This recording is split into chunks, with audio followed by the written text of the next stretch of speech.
Yo, here we go. All right, man. This is the Keep It P podcast where we take news, situations, everyday occurrences, and indeed we show how one could have and could not have been keeping it P. And you know I'm not trying to tell you what to think, but I'm trying to show you how to think. That's the reason why I put down the articles the way I do. And this one is no exception. Right off the bat, look at the title. It says drunk white guy. Now, why do we need to know that he was drunk? They're trying to tell you that he was drunk because what they're trying to say is it was the alcohol that made him be racist. There's no way that he just could have been racist. And it's not like he's inherently racist, like he's been racist since Dr. Seuss days. Anyway, it says drunk white guy charged with a hate crime for swinging a knife at 3 black men. Oh, so y'all giving the hate crime now? Now, you know, my skeptical self, I'm trying to say I'm willing to bet that the black people that they're talking about are non-FBA. They're probably tethery.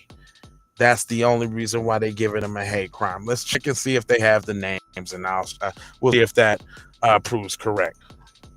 But it says a 58-year-old white man has been charged with a hate crime after drunkenly hurling a knife at a group of black men and spitting racial slurs at them, according to the NBC News. The New York Police Department said that a man approached the group unprovoked and called them the N-word. 2 black men and 2 minors, 1 black and 1 white, have returned to the neighborhood in Staten Island after returning from the beach Wednesday night when the incident occurred, the report says. John Borimato, who was intoxicated. Let's see. Borzumato. That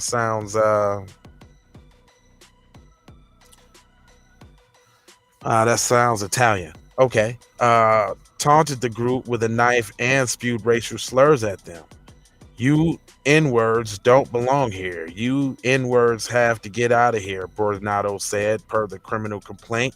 Police said that he was pulled away by a witness and dropped the knife. However, he went to push one of the men, Nathaniel Garcia, who ended up punching him. Oh, hold on. Pushing one of the men. Nathaniel Garcia, who ended up punching him to the ground. Hold on. Who is Nathaniel Garcia?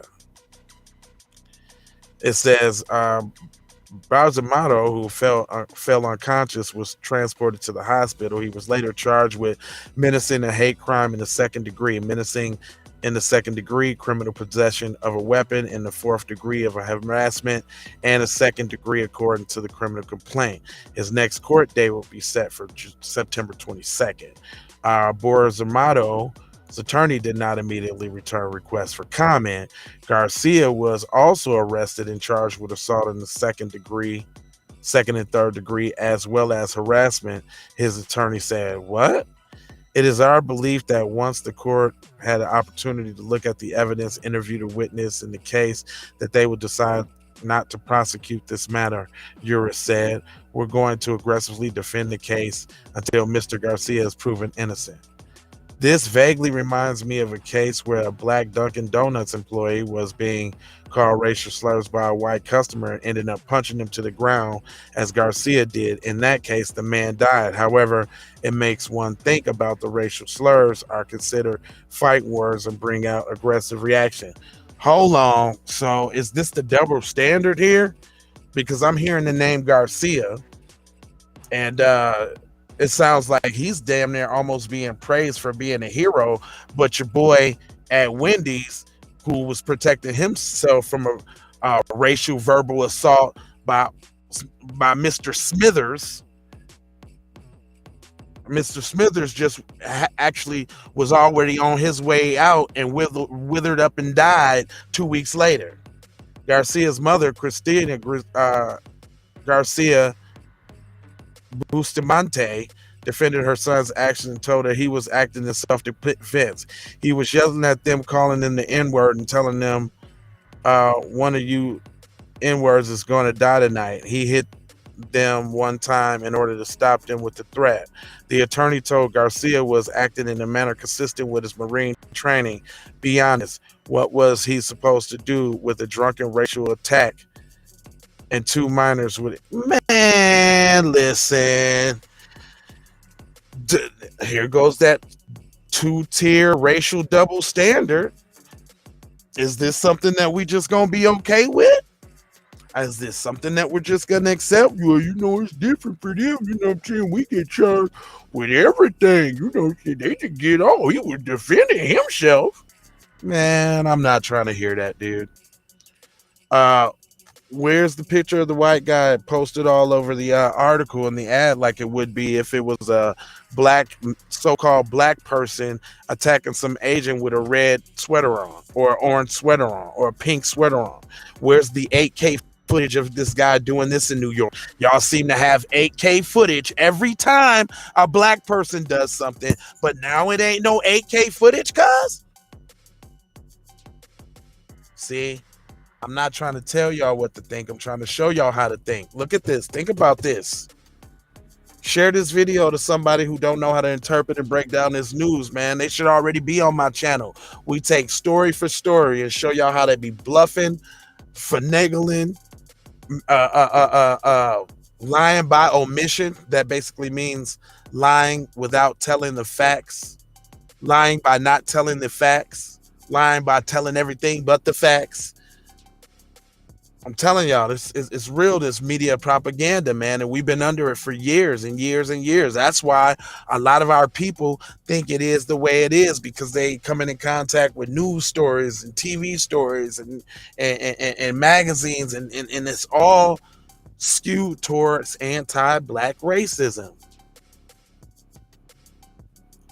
And I can't even get y'all to sign this petition, man.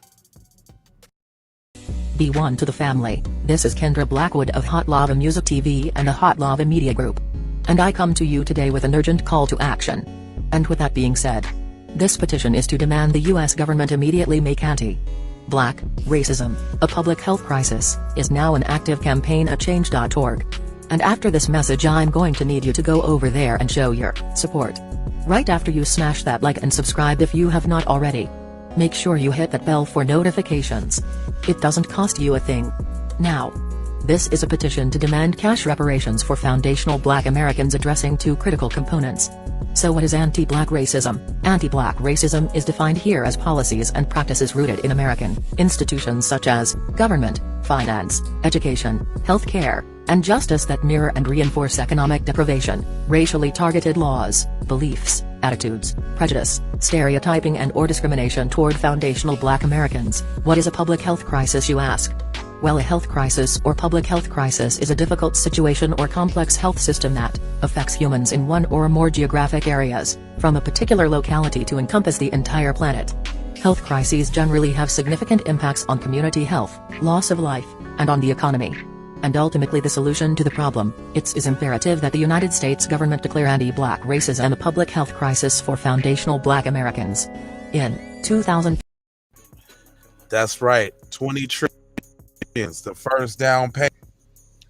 $20 trillion, we're starting there. So again, go over there, sign the petition. Y'all see what it is. Love, peace, blessings, and aloha. And I'm out the Doha for Shoha. We need to go out here and say exactly what we want. And we got to say it with our chest. And we kind of start pussyfooting around, and we got to stop being scared to say exactly what we want, what we need.